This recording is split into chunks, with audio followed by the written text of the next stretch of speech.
So thank you for being here. Linda is widely recognized as the most influential civic leader in Central Florida history. She is the OG. Powerful lady. And I get to have fabulous conversations with her. I knew this was going to be a problem. She served as the first elected mayor of Orange County from 1990 to 1998, guiding our region through a transformative period of growth and vision. During her leadership, Orange County developed what would become one of the largest convention centers in the United States. Amazing, right? Yeah.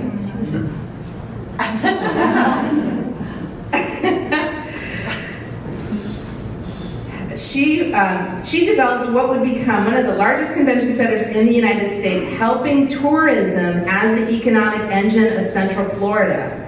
The county also built a new courthouse, expanded parks and trails, preserved thousands of acres of environmentally sensitive land, and strengthened the cultural fabric of our community. All during her time. Thank you.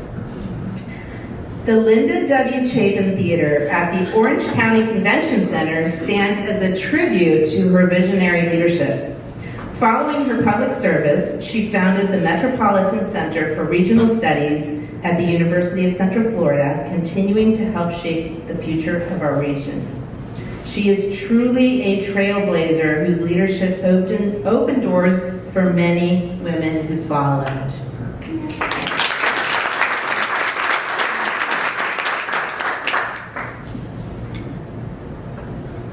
Georgia Lorenz. Dr. Georgia Lorenz is the third president of Seminole State College, and a role she has held since 2018.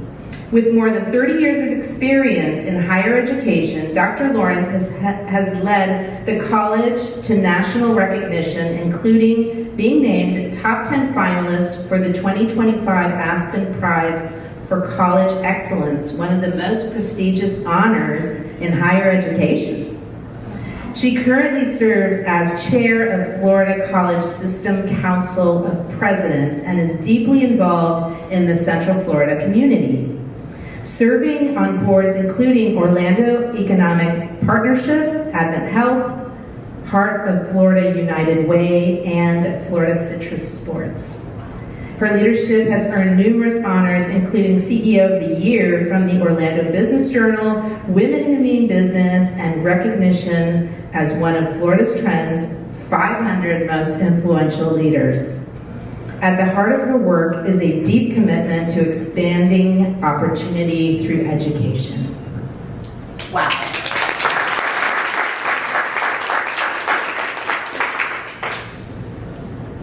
Okay. Hold on, Darlene. I'm like, how did I end up here with these today?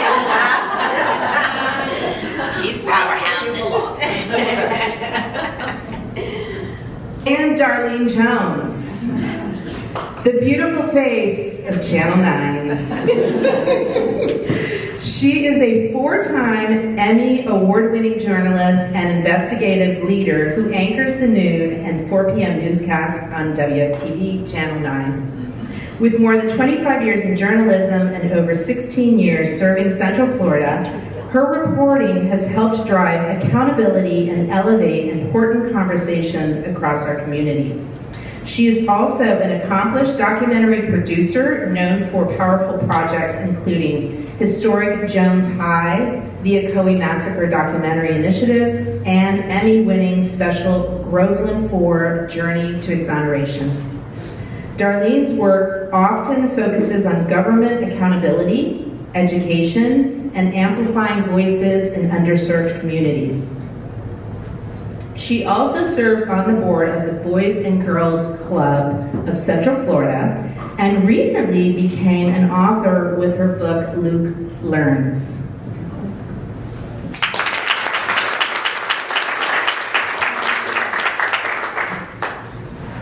Okay, so here go the questions. And, okay, Linda, I'm starting with you. Thank you. So you stepped into public leadership at a time when women were rarely in the room, just like today. Oh no, I'm sorry, just the opposite. What gave you the confidence to lead anyway, and what advice can you share to women who are leading or preparing to lead right now? Well, thank you, Leslie. I think an awful lot of my earlier days had to do with timing. I was born as a child of World War II, but I sort of grew to adulthood in the 60s, which were really exciting, interesting, activist times. And I'm sure I was deeply influenced by the causes that were happening then. I went to the March on Washington with Dr. Martin Luther King and carried that interest in civil rights forward for the rest of my life. It really has been the issue that I care the most about. But then I became a banker. How did that happen? I had been very involved, after putting my husband through law school, with volunteer causes. And two organizations in particular, the Junior League and the League of Women Voters, taught me a lot about issues and taught me a lot about public speaking and gave me the confidence that I needed to then take a place in the world that women had not been hitherto encouraged to take. A friend who was in banking offered me a job. And I said, well, my youngest just went off to grade school, so why not? And then from there, I became even more interested in civic causes. Chairing an effort in 1985 called Project 2000. What does Orlando want to be when it grows up? Now, we never believed that 2000 was going to happen, but it did, and we sort of assessed where we were. And then I went on at UCF and did, okay, what do we want to be like in 2050? And those issues, many of them have come true for Orlando, and especially the leadership of women, which was something very dear to my heart. And look around, it's worked, and we are here.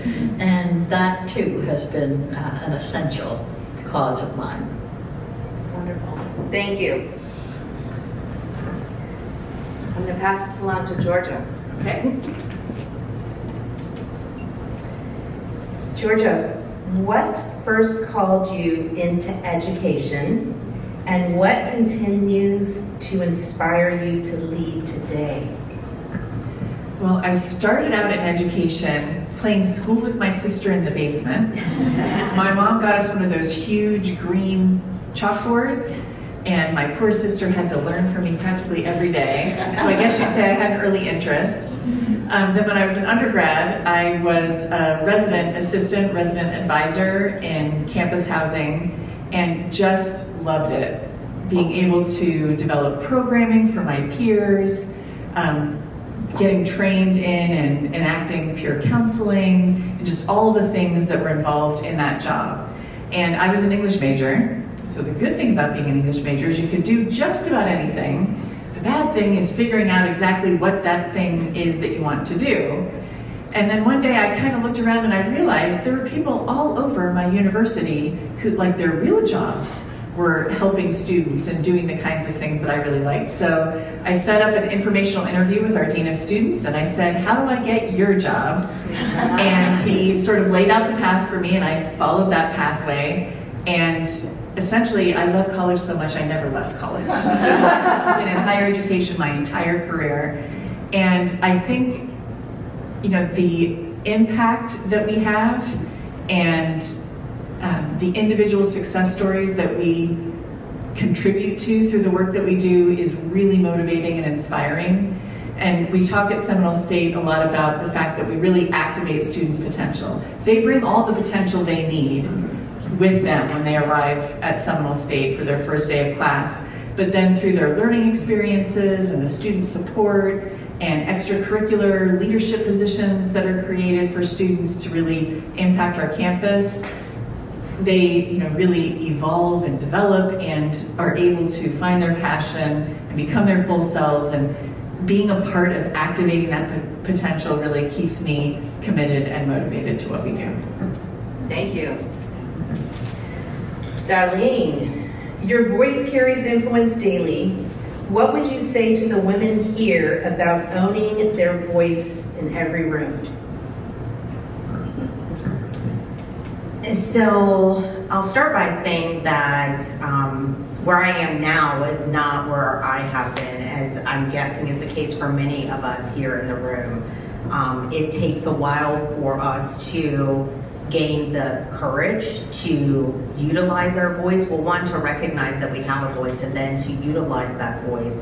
And so I would say that has been a work in progress for me for the last 5 years, and only really in the last 2 years have I started to do what I think we all have to do, which is recognize the value in our voice. Our voice has value, it carries weight. And once we're able to organize and facilitate, excuse me, that in our brains, that our voice has value, then we have to do something that I think we all struggle with, is recognize that it does not have to be perfect. Your voice in the room doesn't have to be perfect. You have to bring a voice that is authentic to who you are and authentic to the message that you like to deliver. And one of the things I love about being a journalist is the power of the question. I was just having a question with my hairstylist this morning about some things going on in the news, and she said, why didn't X ask why? And I said, the art of journalism truly comes to having the courage to ask the tough questions. Real journalism is asking the tough questions, but what it has helped me with in being comfortable with asking the tough questions is also recognizing that by using my voice in various rooms, whether it's a classroom, a board meeting, county commission chambers, at my schools, for my children, is that asking the right question can be just as powerful as having an answer in the room. It is truly mind-blowing when you think about how often we sit in rooms and the answer is here, we're afraid to articulate it, or we're hesitant to articulate it, but know that the answer you have here can be powerful, and it carries weight because your voice has value. And I'll end by saying this: once I recognize the power of my voice, not just when I'm delivering the news, and knowing, because it's an awesome responsibility, it's a scary responsibility to know that someone at home believes what I say. Think about that. If you watch the news, you believe what I say. That's crazy to me. But I'll tell you what it does, and my colleagues will tell you this: I am the hardest on myself, and I am the hardest on our brand. Because I know that someone at home believes what I say. So I'll end by saying that once you recognize the value in your voice, once you use it authentically with the message that is authentic to you, and you're not afraid to share it, and you know that the answer can be just as powerful as your question, know that by you doing that, you are serving as an example for the next woman coming behind you. Know that it also allows you an opportunity to be an advocate for the woman in the room with you who has not yet gained the courage to use their voice and to recognize the value in it. Wow. Yeah. I will tell you, Leslie, that a bunch of my best friends are over at the county commission this morning using their voices on an issue that they care about, and they're still doing it after all these years, just as I am, and just as I urge everyone to. Yes, I know there was another big event going on, but I'm glad you all are here because we're living life beautifully. Okay, let me go back to you, Linda. If you could sit across a young Linda today, knowing everything you know, what would you tell her? And what does living life beautifully mean to you today? You know, I'm probably the oldest person in the room, and so, and I value those years. And so, when I started out, when I was the young Linda Chapin, I did not know that the places I was interested in going were really available to me. In spite of the fact that I had parents who naturally said, well, you can do anything you want, you can be whatever. I said, well, I want to be the first woman ambassador to the United Nations. Ooh. And they said, wow. But as I told you, I went off to college in the 60s when a lot of issues were growing. And I learned what Daralene has so eloquently told all of us, that your voice matters. In the first place, it can matter if you're part of a group, as my friends are over at the County Commission advocating for something they believe in. You can develop an expertise. You can become really schooled in a particular issue that you care about.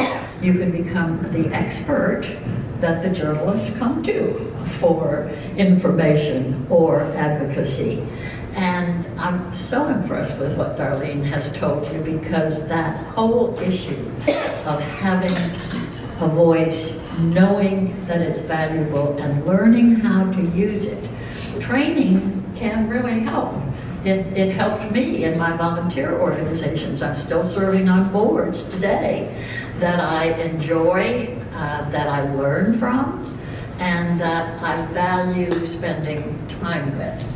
So I guess the advice I would give a younger Linda Chapin is the advice, frankly, that my mother gave to me. It wasn't deep, it wasn't complicated. She told me, just show up. When there's an opportunity, just show up. When there's a need, be there. When you have a friend who has something going on, just show up. And I think those two words probably are as valuable as anything that I learned as a young girl, and that I would repeat to and have to my daughter, to my granddaughters, who are now taking much the same road in life that I took, and enjoying it just as much. And by the way, I must tell you that I think my favorite decades in life were my 50s and my 60s. I loved those years. I really felt that I had come into my own. I knew the issues that I cared about.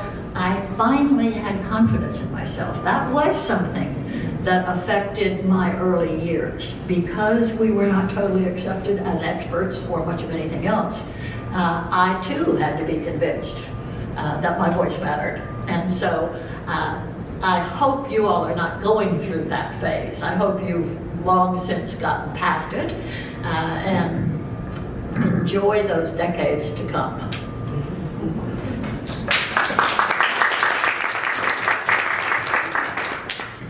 Okay. Wow. So I'm in my prime time right now. Just wait, Allison, till you get here. It's getting better. Okay, so Georgia, how can women in this community become stronger champions for students and future leaders? Great question. I do have to take a moment to talk just a bit about how this community has embraced me. And when I arrived today, I told Linda that the first thing I ever did in Orlando, and I think it might have even been actually even before my first day of work, is Ann McGee, the prior president of Seminole State, who's been such a supporter of the She invited me to join in a retirement party for her and Pat Engfer at Linda Chapin's house. And I was overwhelmed by the support and interest and trying to remember everybody's name. So I think that my experience is this is a community that really women embrace other women. And it feels like such a collaborative community, even though many of us might be competing for clients or resources or students, it never feels that way. Whenever I need help and I reach out to somebody, the help is there. And it's sort of like everybody thinks of your success as my success. So I think that's a really special thing about this community. In terms of what you can do for students or young budding leaders, I think it's really important to share your stories and engage with them. Be as interested in the goals and aspirations of young people as you are your peers. And when you share those stories, make sure it's not just all the successes, but also the struggles, things you had to overcome, mistakes you made. And that really helps to normalize that the journey is not like that, it's like this. Another thing I would say is helping students connect what they're learning in the classroom to their long-term career goals really helps them to persist and make it to graduation day and start to conceptualize of themselves as future professionals. So if you can invite students to your workplace just so they can see what a corporate environment looks like or whatever your work might be, offer to mentor young people, and anything you can do to help us provide work-based learning opportunities for students. The golden example is the internship. But if you have a business problem to solve, our students in their capstone course could act as your consultants and help you solve that problem. So just think of ways that you can engage to help them visualize what it is they want to become. Thank you.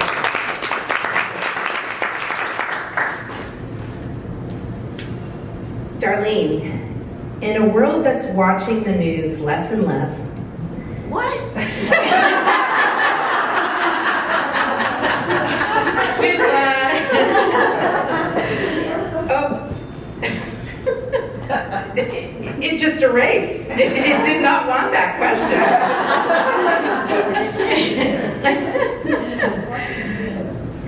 How can women help influence the younger generation to stay informed beyond social media of our community and our world?